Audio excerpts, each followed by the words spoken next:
protocol, and I think they are bloody brilliant, just amazingly good, and there's actually some incredibly deep volume in there. I regularly see, so there's a thought-chain transaction log on Telegram, and I regularly see things going through there of like 100k and more USD worth of crypto from one chain to another. That's very impressive. What they talk a lot about in the thought-chain community is DEX aggregation, and that's effectively what I think Squid is. It's a DEX aggregator. Yeah, cool. Yeah, so thought-chain and the related one, Maya protocol, I highly recommend. Really incredible tech.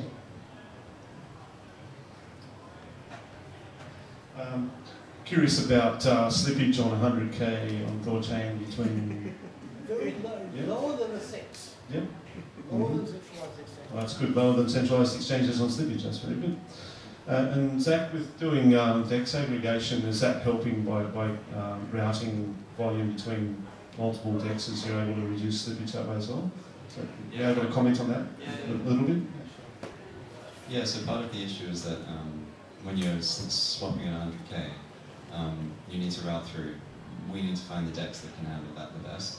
And I mean, it's more simple from our point of view. We just have, say in every chain we have 10, 15 DEXs integrated, and we choose the one with the best price. So, but the way they do it is some chains like some DEXs have better rates than centralized exchanges, because it's literally programmed. If you're, say, swapping USDC to USDT, they're both stable coins, and you can basically program the smart contract to be like, I'm going to swap nearly 1-for-1, like as close to 1-to-1 as is one of the DEXs that actually swaps 1-to-1. So yeah, we might route through that DEX preferentially if it's got liquidity for it. And I had to answer a couple of urgent messages, so I don't know if you spoke about particularly how you're making money, like what your monetization model is. Did you talk about that at all? Yeah, just the fee sharing. Yeah, fee sharing, yeah. So you just basically like a liquidity provider in a way, or yeah, if another team wants to charge. Yeah. If another team wants to charge a fee, because I think there's a big problem in crypto where none of the teams know how to make money, because everything is decentralized and forkable, and if they start making money, someone else will deploy their same smart contracts with a zero fee. We've got that advantage because a lot of our edge is actually off-chain, so you can't just look at our code. But yeah, we provide this way for them to make money, because when people come onto their platform, there's a swap that happens, and it's easier for them to take a fee on a swap than it is for them to say take a fee whenever you make a loan or whenever you buy an NFT. So yeah, and we take a small cut of that when they take a fee. Yeah, it's got a follow-up. Yes. So two things came up here. One of the things that thought-chain does that Maya protocol is going to introduce soon is the idea of doing streaming swaps to reduce the fees and also to reduce the slippage. So rather than doing 100k worth of swaps in one go, they'll do a couple of swaps spread out over time. That's actually tweakable in most of the interfaces, and that allows for a lower slippage. The other thing was nearly all of the transactions that roll past on this Telegram group for thought-chain, they actually specify there's an affiliate fee for just about every swap, so that somewhere along the line there's somebody taking a small cut of whatever the thing looks like. It's usually well under 1% for the affiliate fee, and that's how they get the really good swap prices. Yes, question here. Actually, the product which you guys are showing right now, this is not like a new concept. There are a lot of products already in the market which is trying to do that. There have been like a few other already been succeed on this way. What things you guys doing to make yourself different than other. Because crypto is not about, because they are the concept which, like in a crypto, that somebody bring a concept and even though they copy it and the copy project had been succeed and the main project hasn't been like a succeed, we know that because the copy can be seen, all the code can be seen. So what makes you different than other product? Competition is good. So there are a lot of cross-chain protocols and cross-chain swap protocols now. We were the first to do one-click cross-chain swaps between these EVM chains, but there's a ton of other projects. I think what's happened though is that the industry's sort of set on a few main big ones and say like we're all integrated into MetaMask. There's I think like 3 of us which are integrated into MetaMask, but the question is a good, great one. In tech generally, in crypto, it's like on steroids. You never have an edge just by keeping your product constant. Everyone except for Uniswap has that. Like Uniswap does have an edge just by being Uniswap for some reason, but everyone else, it's like you just have to keep innovating faster than the others. So our roadmap and what we're working on now is our edge, and our product now is great and better than a lot of others in certain ways, but it's more about how we're going to keep driving forwards. And I can't really talk about some of those things because it's our edge, right? So I think it's just about shipping quickly, and I think also the partnerships we have are pretty substantial. Like not many projects have that many integrations, and they're big names as well. So that's the main thing. Are you focusing on marketing? Yeah, I mean things like sponsoring roller coasters. We sent an NFT to the moon because we were launching our Cosmos. Cosmos is an ecosystem which we added support for. So what we did was we bought an NFT in Cosmos and then sent it, not to the moon, we sent it to space and like filmed it and did a thing. So I think every quarter we'll probably have something like that happen. I can't recall, have you integrated C? Because I remember asking you on Telegram if you had. Yeah, the question is whether we've integrated Say Network, and we have, It actually just happened last week. We shipped it, What about Tier 6? Yeah, we're in Tier. Oh, already in Tier 2? Yeah. Cantos? Canto we never integrated. I don't know if they still exist. Oh yeah, they still exist. There are few projects that are really good. We should integrate them. We'll get them.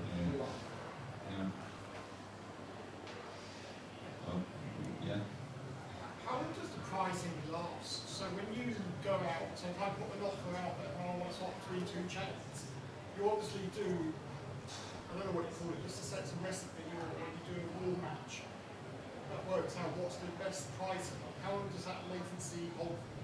How long does the price hold for once we've given it? Is that what the That's an interesting thing with what we do at the moment is, I'm not sure if ThoughtChain does the same as us, but with crypto, the price, like since we can't exchange assets for anyone as a company, that would be, we'd have to get money licenses or exchange licenses, something like this. So all we do is give you instructions for the blockchain to swap money for you, and give you instructions to access, say, Uniswap. So think of us more like Booking.com or Kayak, and we say this is the price that Uniswap gave us now, but then by the time you get to Uniswap, you just get the price that Uniswap gives you. So there is some potential, you could get a better price, you could get a worse price when you do it, when the swap actually hits the blockchain. That's another big thing about that boost feature, because it only takes 20 seconds. The price that you get is much closer to what we quoted you. But if it's going to take 20 minutes and crypto's so volatile, you can get a different price. So there's a slippage limit to stop you from losing a ton of money.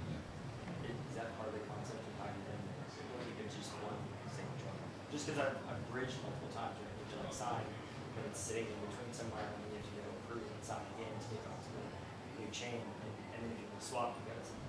Yeah, exactly. Is it off chain that you combine all these things? Yeah, exactly. Like the instruction set looks exactly like that. It's like approved DEX, swap, bridge, or approved bridge.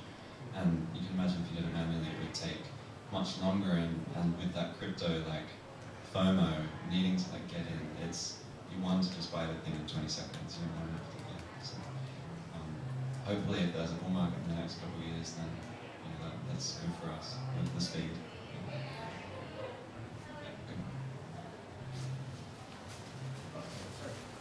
Can you share what volume of swaps you've done so far? Yeah, we've done, I think we've done 900 million, so not as much as ThoughtChain. I think ThoughtChain does nearly a billion a day or something. Yeah, so I think it was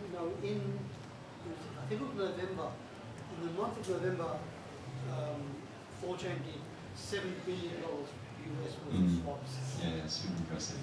They're a special case, but yeah, 900 million. Where we can see how much you can do. I try to see plethora and yeah, plethora is not great for cross-chain. That's why I can't see anything in plethora as well. Yeah, this interface called AxelarScan. Yeah. It's axelarscan.io. Most of this volume is us, but actually no, they've done a bit more. This was actually a lot. This was save volume before we integrated that chain. So yeah, you can go to this website and you can filter the statistics via our smart contract and see everything there. Yeah, off the back. Just on security, what happens if Axelar goes down? What happens if Axelar goes down?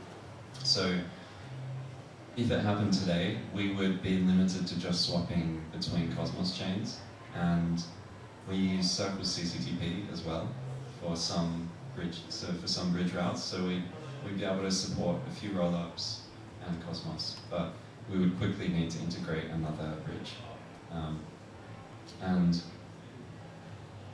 yeah, we're integrating other bridges as well, so constantly going to have more and more redundancy, but right now Axelar is the main one for the EVM chains. There are a lot of those aggregator nowadays do they give you an option of the different Axelar, these kind of bridges, and you can choose at what time you want to swap it and how much fee. You know the process I'm talking. Because nowadays it's speaking very similar. They give you even though a lot of Uniswaps and one is also give you the things you want to use. So I think it's good to have different bridges, not solely dependent on Axelar. Yeah, for sure. Yeah. Yeah, we started with Axelar because that was part of the journey. I didn't talk about much what I did, but went to a lot of crypto conferences. There's this circuit of conferences all over sort of Europe and US. I was just going to all of those and meeting all the founders of the bridge protocols and trying to understand what they do. And Axelar was just the most impressive, and we committed to working with them. I think there's something good about just having one partner you really work closely with, and then we're big enough now so we can expand. But yeah, that's why we ended up like this.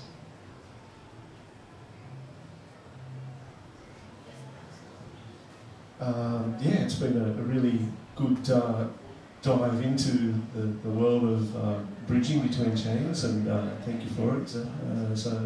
Fig, you've mentioned going to conferences, and that was probably the one other question I thought might be of interest to everyone here. Could I get a show of hands who's been to crypto conferences in Australia? And how many of you have been to crypto conferences overseas? More than one country? More than two? More than three? Okay, so it would be great to hear what that circuit was for you in the last, say, 12 to 18 months, and just a brief summary of which ones you thought were stand out and why. Is that something that's of interest to people, just as a question? Would that be helpful? Yeah, get a few nods. So yeah, just a bit of a quick tour of your conference and what you've got from each one, and which ones you think would be good to have on the radar as a repeat. Yeah. Sounds good.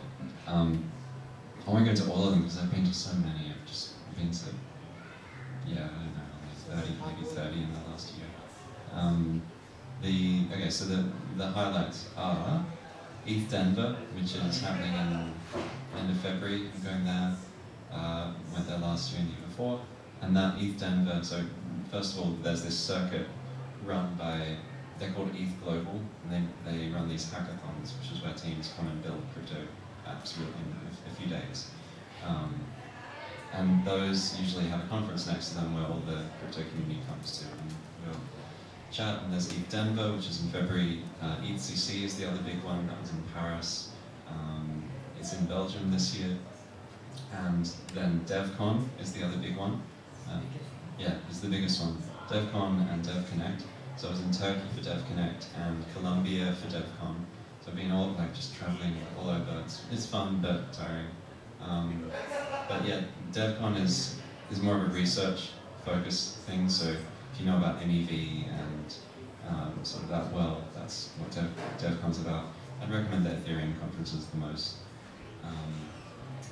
Then there's the Cosmos ecosystem, which they have a conference called Cosmoverse, and that was in Colombia as well, and in France and Turkey actually. It was paired with DevConnect.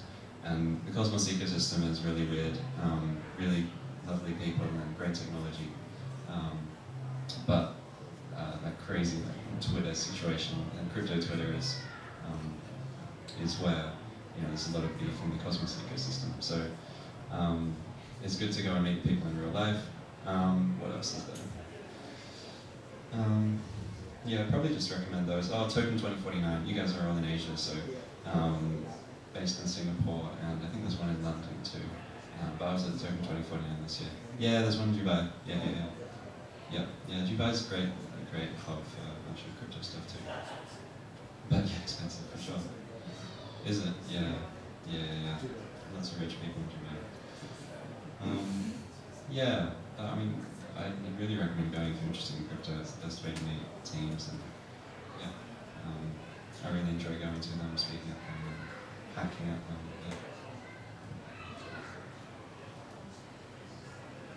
Excellent. Well, any other final questions before we conclude? Or we do have an option where we could. I can just field random questions. If you're new and you're not as technical, and all of this has just been like, what were we just talking about? Like if you've got any more sort of beginner or intermediate questions you'd like to ask, that's cool as well. And if you've just got any general news, interest of what's going on in the crypto landscape at the moment, I mean, we'll all be watching the outcome of the Coinbase motion to dismiss the SEC's ridiculous nonsense, and hopefully they'll get a win there. And of course the Bitcoin ETFs launched in the last week, and there was a bit of sell the fake news. The SEC somehow tweeted and then said it was they were hacked. It was hilarious. Lots of people tweeting to Gary Gensler offering to teach him. I think Coinbase tweeted offering to teach him how to do 2FA properly. Yeah. And so yeah, it's been an amusing week out there in crypto Twitter. Anyone got any questions or observations? Happy to field anything pretty much. I'll bring the mic around. Mine's really simple. Bitcoin ETF. Yay or nay? Well, we should have a whole night on that, I think. Very simple and very profound. My job here is to ask the hard questions. Yes. Well, I'll come back to that one. The Ethereum ETFs are coming out next. What's your advice for someone who wants to work with crypto but is not a developer and don't have a financial background like you? I mean, those conferences are the best way, I'd say. It's like building. I'll just ask, like, what is your background professionally? That might help steer the answer. I was an industrial engineer in Brazil, and I just arrived here, like I'm here for 40 days. Okay, industrial engineer. Oh, that's interesting. In product design, perhaps. What do you think? Is it? Yeah, maybe better answer the question. No, I mean, I would. Can you design? You haven't done any web design or interface design before? I work with softwares for factories, but not in design. Sure.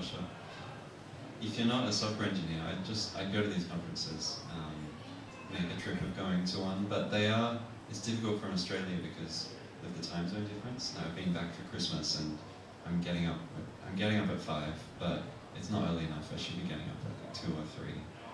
Staying up through until 8. So it might be better to find some industry here and just keep networking in Sydney if you're interested in working. I know Immutable have a big office here. and I don't know too many other teams. You have to find individuals. And, in terms of the skill set, I mean, that's one good thing about crypto. I mean, I got my start just by being in Discords, right? I was in a bunch of different crypto Discords, like getting interested in the technology, and we really love it when people come into our Discord and actually care, like write stuff that, you know, they've looked at the product, they have thoughts, maybe you should change this, or just a lot of projects have programs where you can join and become ambassadors and work your way in through that. And you can do that in your spare time while you're working a normal job. So that's what I did. And the best thing about crypto is that you don't need a formal background in anything. You can just be smart and motivated and make it happen. And I mean, I'm a perfect example of that. I worked in finance for a year, and I had all this background, some soft background from being a developer, freelance, and study maths and things, so I could use those things in my own way. But I'm sure you have skills which you could put to use. I would disagree there. You are smart, but I don't think you don't have to be smart. If you look at some of the OG. Oh, for sure. Yeah, you don't need to be smart. You have to know the party. It's true. Yeah. I mean, that's one of the. Depends on the ecosystem, I would say. Yeah, true. Say again. It depends on the ecosystem. Some. Yeah, true. Yeah, you don't need to be smart to let that hold you back if you identify as not smart. For sure. There's almost, I mean, you know the meme, right? We're the 80 IQ or 130 IQ. They're both as successful as each other. Yeah. Could I ask you sidestepped the question there, but a Bitcoin ETF, is Satoshi rolling in his grave if he's dead? That an ETF is a very centralized regulated. Well, it signals the beginning of some mass adoption potentially, and Bitcoin is stronger than whatever these people can throw at it, in my opinion. So if they decide to play funny games with oversubscribing or not having the actual Bitcoin to fulfill, if people request self-custody, for example, it's a bit different to gold. Like there's, if you talk to people on the inside of the gold industry, they say that physical gold is oversold 600% oversold.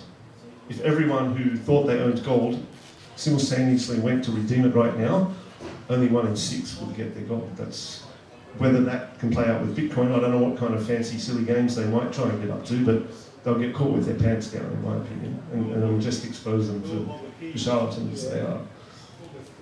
So one of the really interesting things about the way the SEC set up the Bitcoin ETFs was they were all cash settled. A number of them were actually suggesting they would be cash settled or in kind, meaning that you could put Bitcoin into and you could take Bitcoin out of this ETF. I think that by forcing only cash settlement, the SEC has set the system up for what's effectively fractional reserve banking. So it's the gold scenario all over again. Yeah, it's going to be interesting. What would Satoshi make of it? I can't ever presume to speak for Satoshi. But look, it's double-edged. There's good and bad with everything. It's good for exposure. It's good for wider adoption. More institutions will start to look for allocation, and then when they start to read those contracts of those ETFs and the fine print, they're like, oh, cash redemption, but what if we want Bitcoin? It's like, well, then they'll start to think about how they might be better off actually self-custodying or using a properly licensed Bitcoin custodian that's fully insured, knowing that they then can redeem Bitcoin if they need to. And that could be the beginning of a much broader adoption than we've seen so far. So I'm cautiously optimistic. That's where I am right now. Yeah. Thank you, guys. My question is, anybody in the room can answer this.